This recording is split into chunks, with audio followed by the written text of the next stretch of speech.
The long-range blind spot monitoring system warns you of vehicles rapidly approaching from behind on adjacent lanes, up to a distance of around 75 meters, and the presence of a vehicle in your Peugeot's blind spots.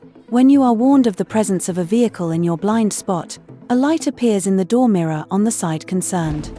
A light of fixed intensity when you are being overtaken. A light that flashes after approximately 1 second when you overtake a vehicle when your indicators are in use.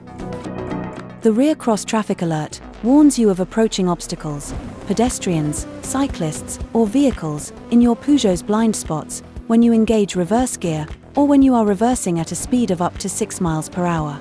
It detects obstacles that are moving at over 2 miles per hour at a maximum distance of 40 meters. According to the version of your vehicle, the system functions as a complement to the other parking assistance functions, including 360 vision. The system can be activated or deactivated via the ADAS application on the touch screen.